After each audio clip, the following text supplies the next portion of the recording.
की इस वीडियो में हम डबल डैश के पावर को समझेंगे, कितना ये पावरफुल हो सकता है अगर आप इसे अपने डेली रूटीन के वर्क में शामिल करते हैं। हो सकता है आप इसका यूज़ करते हो लेकिन आपको चीज़ें डेप्थ में नहीं पता हो, आपने चीज़ों को सिर्फ रट रखा है। लेकिन आज हम रियल टाइम सिनेरियो पे डेप्थ में चीज़ों को रटेंगे नहीं, हम समझेंगे जिससे हम अपने से जो भी क्वेरी आती है मेरे सामने उसको ईजिली फिक्स कर सके इस डबल डैश पावर का यूज़ करके। तो आइए चलते हैं अपने वीडियो की और चीज़ों को देखते हैं, समझते हैं। तो यहाँ पे आप देख रहे हैं मेरे पास कुछ अमाउंट दिए गए हैं, नंबर ऑफ ऑर्डर्स दिए गए, राइट।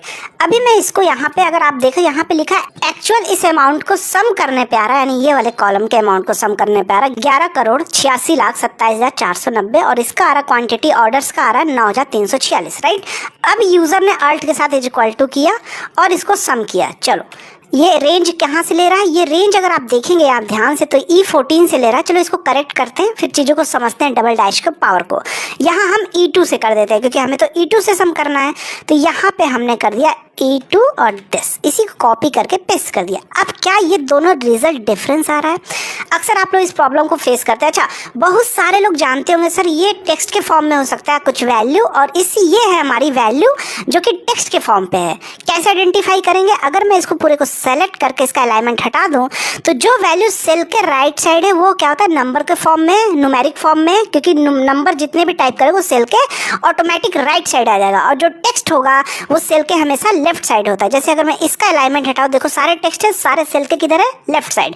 तो ये आइडेंटिफाई करने का मेथड है। तो इस अमाउंट को सम नहीं कर रहा, इस अमाउंट को सम नहीं कर रहा, तो क्या आप इसको पूरा ऐसे सिलेक्शन करके हम लोग क्या करते हैं convert to number. Manual approach हुआ। मान लो कल को दूसरी वैल्यू आती तो फिर से आपको यही करना पड़ेगा। तो चलो डबल डैश के पावर को समझते हैं। ये है हमारा पावर नंबर 1। तो यहाँ पे अगर आप देखेंगे तो यहाँ मैं किस टाइप से करने वाला हूँ इसको हम देखेंगे। इज इक्वल टू किया, सम किया और यहाँ पे हम क्या करेंगे, चलो पहले हम पूरा वैल्यू को ही ले लेते हैं, फिर मैं डबल डैश पहले भी लगा सकते हैं आप या रेंज लेने के बाद। चलो अभी सम कर दिया। अब हम करेंगे क्या, जस्ट इस रेंज के पहले जो मैंने रेंज लिया इसके पहले क्या लगा देंगे, डबल डैश। ये करता क्या, इस चीज़ को समझते हैं। डबल डैश दो तरीके से यूज़ होता है। अगर आप रेंज के पहले लगाते हैं तो क्या इम्पैक्ट आता है और ट्रू फॉल्स वाले केस में क्या इम्पैक्ट डालता है, उसको रियल टाइम एग्जाम्पल के साथ समझेंगे जिससे आप अपनी क्वेरी खुद फिक्स करने वाले हैं। एंटर मारा तो अभी आप देखेंगे यहाँ पे इससे पहले क्या आ रहा था 11,77,39,586। जैसे मैंने डबल डैश लगाया तो एग्जैक्ट ये दोनों रिजल्ट सेम हो गए। ये काम कैसे किया इस चीज़ को समझ लेते हैं।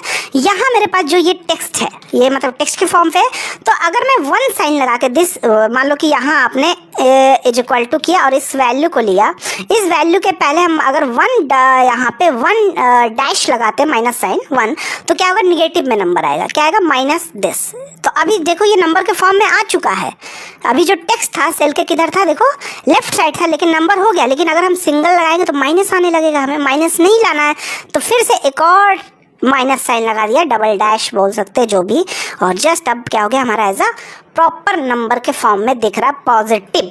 अगर मैं यहाँ पे 1 करता तो डबल डैश क्यों लगाया, इस सिनेरियो में अगर नंबर पे आप इम्पैक्ट डाल रहे हैं तो माइनस और क्या होगा, डबल डैश एज पॉजिटिव दिखेगा और उसको नंबर में कन्वर्ट कर देगा। देखो सिंगल डैश लगाता तो देखो माइनस के साथ आता, इसलिए एक बार और डैश लगाया, जैसे माइनस माइनस क्या होता है, प्लस होता है, माइनस माइनस ऐसा समझो आप, और एज अ पॉजिटिव ही आ गया। तो नंबर के केस में हमेशा इस तरह से आप करेंगे, रेंज के पहले लगाएंगे, नंबर के पहले लगाएंगे अगर डबल डैश, तो उसको क्या कर देगा, टेक्स्ट है तो नंबर के फॉर्म में कन्वर्ट कर देगा और प्रॉपर रिजल्ट आपका आ जाएगा। अब आपको मैनुअल अप्रोच करने की जरूरत है। अगर कल को ये भी टेक्स्ट फॉर्म आता है तो आप देखोगे ये टेक्स्ट है लेकिन कोई इम्पैक्ट इस पे नहीं आ रहा है, ठीक है। तो उम्मीद है आपको वीडियो काफ़ी पसंद आ रही होगी। पसंद आ रही तो वीडियो को लाइक, चैनल पे नए हैं तो चैनल को सब्सक्राइब करके बेल आइकन जरूर प्रेस कर ले, जिससे आने वाली हर वीडियो की नोटिफिकेशन आपको मिलती रहे। क्योंकि हम यहाँ basic Excel, advance Excel, Power BI, VBA, macro, DAX, M function, सारी चीज़ें रियल टाइम क्वेरी के ऊपर लेकर आते हैं, जिससे आप कंपनी में काम करने जाए तो आपको कोई प्रॉब्लम फेस ना करना पड़े और आप कोई सा भी इंटरव्यू क्रैक कर सकें। अगर आप फेसबुक या इंस्टाग्राम पेज पे हैं तो पेज को फॉलो कर ले, वीडियो को लाइक कर दे। आइए चलते हैं अपने पावर नंबर 2 की ओर। तो यहाँ पे मेरे पास देखो कुछ नंबर हैं जिसमें मुझे आइडेंटिफाई करना है। यहाँ पे लोग करते क्या है, सबसे पहले भैया इसके लेन फॉर्मूला यूज़ किया, इज इक्वल टू, देखो बहुत सारे लोग क्या करते हैं, काउंटिफ लिया, is equal to COUNTIF right. Range, तो रेंज के अंदर लेन काउंट कर लिया और इस पूरे को ले लिया, तो भैया आ गया होगा इसके अंदर जो 9 डिजिट है, 10 डिजिट, 8 डिजिट जो भी है यहाँ पे आ गया। ये हो गया मेरा लेन का। कॉमा क्राइटेरिया में क्या दे दिया भाई, नॉट इज इक्वल टू 10 आपने लिख दिया कि भाई जो 10 नहीं है उसको काउंट करें। मुझे यही जानना है कितने ऐसे नंबर हैं जो 10 डिजिट नहीं है, और ये दे दिया तो एरर देगा। क्या देगा, देखो एरर देने लगा। नहीं होगा, क्योंकि अगर आपने यहाँ पे लेन लगाया, मान लो ये इस पूरे को सिलेक्शन किया और लेन लगा दिया, राइट। तो 7 अब आपको कौन से जानने हैं, ये 10 डिजिट नहीं, ये काउंट करके बताए। तो काउंटिंग में तो एरर आते हैं, नहीं होता। तो देखो डबल डैश के पावर को यूज़ करके हम क्या करेंगे, लेन लिया, सिंपल इस पूरे को सिलेक्शन कर लिया। क्या आ गया भैया, दिस आ गया। क्लियर है, इतना तो कॉन्सेप्ट क्लियर है आपको। अच्छा, कि जैसा कि मैंने आपको बताया और इसको मैंने कर दिया यहाँ पे कि मैंने लिखा नॉट इज इक्वल टू 10, तो क्या है, ट्रू फॉल्स। भाई ये 10 नहीं है तो क्या दे दिया भाई, ट्रू। नॉट इक्वल टू 10, भाई ये 10 है तो फॉल्स दे दिया। तो अब इस सिचुएशन में देखो, ट्रू और फॉल्स के सिचुएशन में अगर आप डबल डैश यूज करते हो, जैसे मैंने इसको लिया, दिस ट्रू आ रहा है, ये क्या आ रहा है, ट्रू। अगर इसमें मैं डबल डैश यूज करूंगा तो क्या हो जाएगा, सिंगल डैश यूज किया तो क्या कर दिया, माइनस हो गया, सिंगल डैश में माइनस हो गया। तो डबल डैश को क्या, मुझे पॉजिटिव बनाना, तो डबल डैश में क्या करता है, ट्रू को क्या करेगा, 1 बनाएगा, फॉल्स को क्या करेगा, 0 बनाएगा।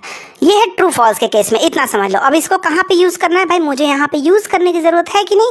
तो मैं इस क्या करूंगा, इस पूरे को ब्रैकेट एक ले लूंगा, दिस एक ब्रैकेट ले लिया, क्योंकि पहले हमारा ब्रैकेट का कैलकुलेशन होता है, और इसके पहले आके क्या कर दिया, डब, अगर एक सिंगल डैश किया तो भाई माइनस देने लगेगा, तो डबल डैश कर लिया। ट्रू फॉल्स के केस में क्या करता है, ट्रू के केस में 1, फॉल्स के केस में 0 एज अ पॉजिटिव, और एंटर। तो आप देखोगे मेरे पास क्या आ गया भैया, ये आ गया पॉजिटिव। अच्छा, बहुत सारे लोगों के मन में डाउट है, सर नंबर के पहले क्यों यूज़ नहीं किया।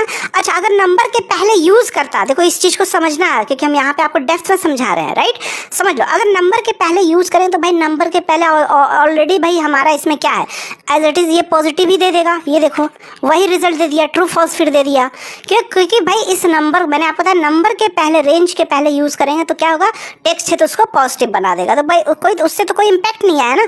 तो मुझे क्या जानना है भाई, नॉट इक्वल टू 10, और ये क्योंकि अगर मैं अब मुझे बनाने की ज़रूरत है 0 और 1, तो मुझे यहाँ पे ट्रू के केस में ही जब रिजल्ट ट्रू हो जाए तो उसके पहले, यानी ये पहले ब्रैकेट का कैलकुलेशन सारा हो जाएगा, तो ट्रू फॉल्स आ गया।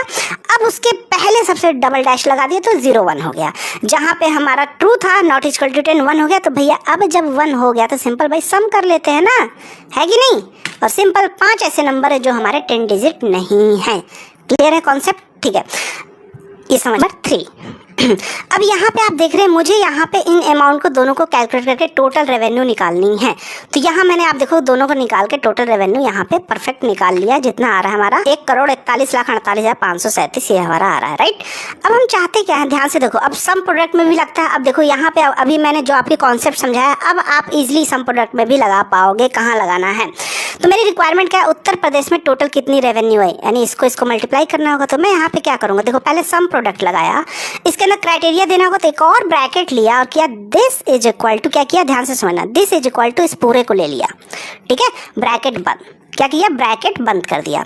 तो अभी ये क्या करेगा, ये दे देगा भाई ट्रू फॉल्स देगा जहाँ जहाँ उत्तर प्रदेश है। चलो दूसरा अरे में हम क्या लेते हैं, दूसरे अरे में हमने ले लिया दिस, इस पूरे अमाउंट को, कॉमा तीसरे अरे में ले लिया इस क्वांटिटी को। तो सम प्रोडक्ट फॉर्मूला क्या करता है आपको मालूम है, तीनों को मल्टीप्लाई करके भाई टोटल रेवेन्यू निकाल के जोड़ के दे देगा। तो यहाँ अभी आप देखोगे 0 आ रहा है, क्यों, क्योंकि भाई यहाँ ट्रू फॉल्स अभी आ रहा है। तो इसको ट्रू फॉल्स को जब तक हम 1 नहीं करेंगे, 1 एंड 0 में कन्वर्ट नहीं करेंगे, तब तक ये सम प्रोडक्ट काम नहीं करेगा, प्रॉपर मल्टीप्लिकेशन नहीं करेगा। तो इसीलिए इस पार्ट को, ट्रू वाले पार्ट को ही मुझे करना है 0 और 1, या तो आप इसको इंटू 1 कर दो ऐसे तो भी रिजल्ट आ जाएगा। नहीं, आपने देखा होगा बहुत सारे लोग डबल डैश यूज करते हैं। तो इस पार्ट के पहले भाई अभी आपको समझाया, ट्रू फॉल्स के पहले डबल डैश लगा दिया तो क्या हो जाएगा, ट्रू की जगह 1 और उसकी जगह 0 और आपस में मल्टीप्लाई हो जाएगा तो रिजल्ट आ गया। तो उम्मीद आप चीज़ें आपको डेप्थ में समझा दी हैं। इसकी प्रैक्टिस करना, जल्दी से वीडियो को शेयर कर दो अपने दोस्तों के साथ और वीडियो को शेयर कर लो फ्यूचर रेफरेंस के लिए। मिलते हैं नेक्स्ट वीडियो में। जय हिंद।